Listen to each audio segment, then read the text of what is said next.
मंत्री जी मंच पे मंचासीन है, इनको कई जगह जाना है। सबसे पहले दिनारा विधानसभा के रउआ सबके हम प्रणाम करतानी। जैसे जैसे रउआ सब स्नेह प्रेम अपना बेटा के देहिला और देतानी, तो निश्चित तौर पे दिनारा के एक बार कोई के अब 2020 दिनारा ये बार ना होई। 2025 दिनारा शाहाबाद में एक आगाज देवे जाता।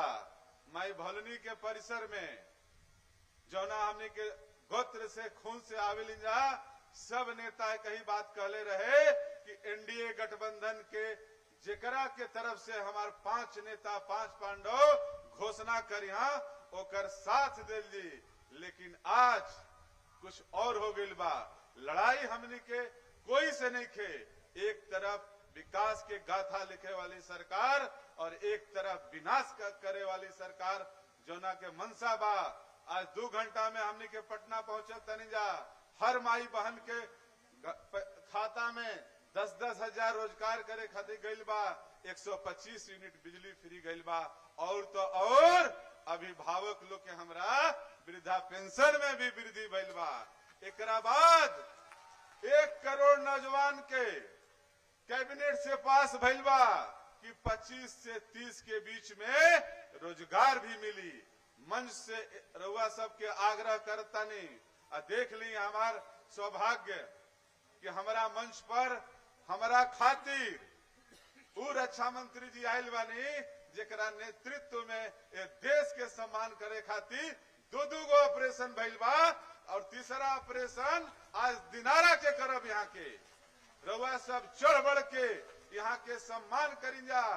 जौन भी भाषण हुई बोले लागब तो आधा घंटा बोलब, लेकिन समय कम बा।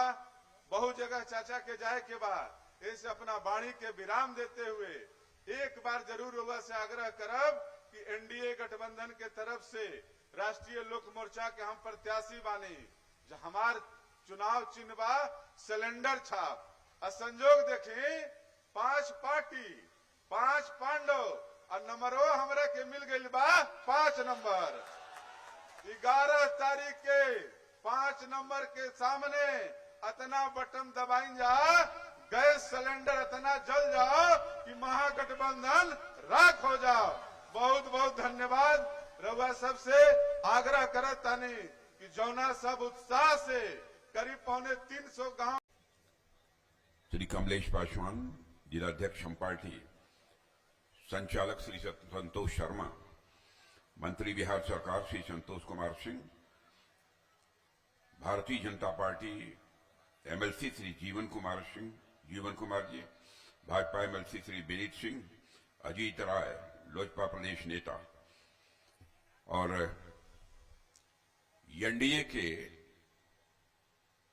बहुत ही मजबूत प्रत्याशी एनडीए ने जिन्हें सोच समझकर मैदान में उतारा है, ऐसे श्री आलोक कुमार सिंह। यहां मौजूद मेरे सभी सम्मानित बहनों एवं भाइयों, आप लोगों ने बहुत ही गर्मजोशी के साथ स्वागत किया है। लेकिन आप जानते हैं भारत की परंपरा है और शिष्टाचार का तकाजा भी है। स्वागत, अभिनंदन और सलाम दुआ कभी एक तरफा नहीं होना चाहिए। इसलिए मैं भी अपनी तरफ से शीश झुकाकर आप सभी बहनों भाइयों का हार्दिक अभिनंदन करता हूं। आप सभी का मैं स्वागत करता हूं। आज मैं यहां आया हूं तो आलोक कुमार सिंह के लिए आया हूं। आलोक कुमार सिंह को बोलते हुए पहली बार मैंने सुना है।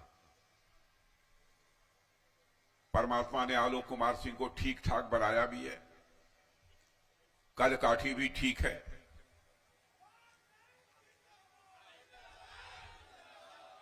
लेकिन कद काठी ठीक होने के बावजूद मैंने देखा कि आलोक कुमार सिंह बहुत ही विनम्रता और शालीनता से अपनी बातों को आप सबके सामने रख रहे हैं।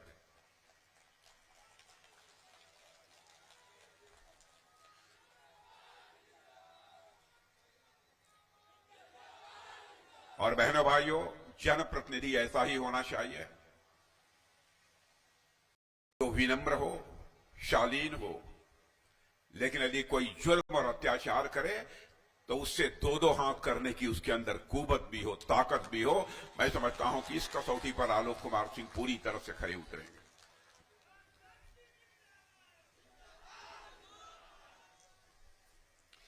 पहला सवाल तो मैं आप सबसे यह करना चाहता हूं और आप जवाब दीजिए। बैठ जाइए आलोक सिंह। पहला सवाल तो मैं आप सबसे यह करना चाहता हूं, बातचीत ही करूंगा, भाषण तो बहुत दे चुका आपको। आप लोगों की वोट की चोरी हो गई है कि नहीं हुई है?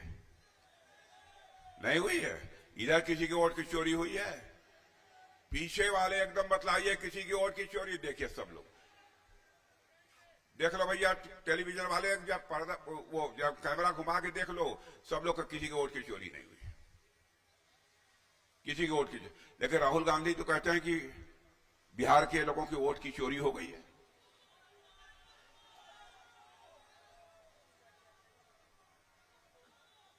बहनों भाइयों, मैं आपसे कहना चाहता हूं, यदि राहुल जी को लगता है कि बिहार के लोगों की वोट की चोरी हो गई है, तो इसकी वह लिखित शिकायत चुनाव आयोग को क्यों नहीं करते?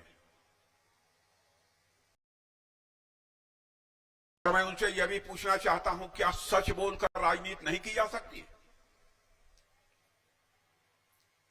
क्या राजनीति करने के लिए अथवा राजनीतिक कामयाबी हासिल करने के लिए झूठ बोलना आवश्यक है? बहनों भाइयों, जो हमारा लंबा राजनीतिक जीवन रहा है, मैं कह सकता हूं सार्थक राजनीति यदि की जा सकती है तो केवल और केवल सच बोलकर ही सार्थक राजनीति की जा सकती है, झूठ बोलकर नहीं की जा सकती है। आपके पास मुद्दों का काल है। आप क्या करेंगे अपनी सरकार बनने के बाद? उन मुद्दों के आधार पर जनता से अपील नहीं कर रहे हैं, जनता से झूठ बोल रहे हैं, जनता को गुमराह करने की कोशिश कर रहे हैं। बराबर इस समय सबसे बड़े सामाजिक न्याय के पुरोधा वह बन गए हैं। कहते हैं हर जाति को उसका हक प्राप्त होना चाहिए। बहनों भाइयों, समाज में सभी, चाहे कोई किसी वर्ग का हो, सबको उसका हक प्राप्त होना चाहिए, इस पर कोई विवाद नहीं हो सकता। लेकिन मैं कहना चाहता हूं कि आप नेता बनना चाहते हैं तो आपको त्याग भी करना पड़ेगा।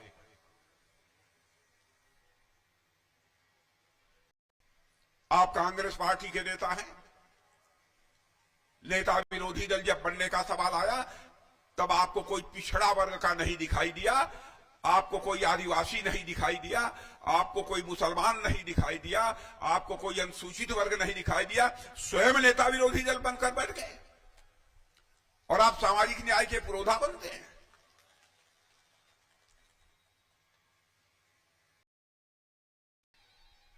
जहां तक भारतीय जनता पार्टी का प्रश्न है, नहीं, जहां तक एनडीए का प्रश्न है, मेरे बहनों भाइयों, उठाकर कोई देखे। हम लोगों ने समाज के सभी वर्गों को प्रतिनिधित्व मिलना चाहिए, इस संबंध में पूरी सावधानी बरती है। राष्ट्रपति बनाने का भी प्रश्न है, तो देखा अनुसूचित वर्ग का नहीं है कोई, अनुसूचित वर्ग से भी बनना चाहिए, बनाया। आदिवासी समुदाय से होना चाहिए, इस समय की हमारी माननीय राष्ट्रपति आदिवासी समुदाय से आती है। हमारे प्रधानमंत्री स्वयं पिछड़े वर्ग से आते हैं। लेकिन अन्य वर्गों को भी जो समुचित प्रतिनिधित्व मिलना चाहिए हमारी भारतीय जनता पार्टी में है। भाषण देकर सामाजिक समरसता के लक्ष्य को प्राप्त नहीं किया जा सकता है। सामाजिक समरसता के लक्ष्य को यदि हासिल करना है तो ईमानदारी चाहिए मेरे बहनों भाइयों, तब जाकर उसे हासिल करना चाहिए, हासिल किया जा सकता है। कुछ त्याग करने की कुवत होनी चाहिए, सब कुछ हमारे पास ही होना चाहिए। वो लोग सामाजिक समरसता की वकालत आकर जनता के सामने कर रहे हैं। मुझे तो बेहद तकलीफ हुई। कांग्रेस के एक नेता तेलंगाना के मुख्यमंत्री हैं, वह भाषण कर रहे थे। उन्होंने कहा कांग्रेस के मतलब मुसलमान और मुसलमान का मतलब कांग्रेस। क्या हो गया इन लोगों को? बराबर हिंदू और मुसलमान के नाम पर नफरत पैदा करके, उनके बीच दूरी पैदा करके इन लोगों ने राजनीतिक कामयाबी हासिल की है। बहनों भाइयों, सरकार बने अथवा न बने, जहां तक एनडीए का प्रश्न है, हम जाति, पंथ अथवा मजहब के आधार पर राजनीति नहीं करेंगे, चाहे हमें कामयाबी मिले या न मिले। हम यदि राजनीति करेंगे तो इंसाफ और इंसानियत के आधार पर। केवल बार बार जनता की आंखों में धूल झोंकना, भाइयों, इससे सार्थक राजनीति नहीं की जा सकती है।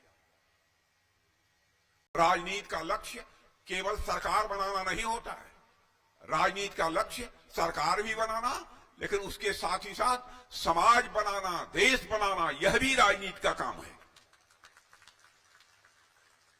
समाज को की समरसता को तार तार करके, उनमें मनमुटाव पैदा करके, भ्रांतियां पैदा करके, सारी व्यवस्था को छिन्न भिन्न करके आप सत्ता हासिल करना चाहते हैं। बहनों भाइयों, ऐसी सत्ता यदि हम लोगों को हासिल कर ली हो तो हम तो चिमटी से भी ऐसी सत्ता को नहीं छुएंगे, चाहे जो कुछ भी करना हो। कहीं ना कहीं तो कोई आदर्श होना चाहिए, कहीं ना कहीं तो कोई वसूल होना चाहिए। मैं तो अपने संसदीय निर्वाचन क्षेत्र की जनता से भी कहता हूं, मैं कोई आश्वासन नहीं दूंगा। जहां तक हो सकेगा करने की मैं कोशिश करूंगा। है आप जी, नहीं ठीक, बढ़िया।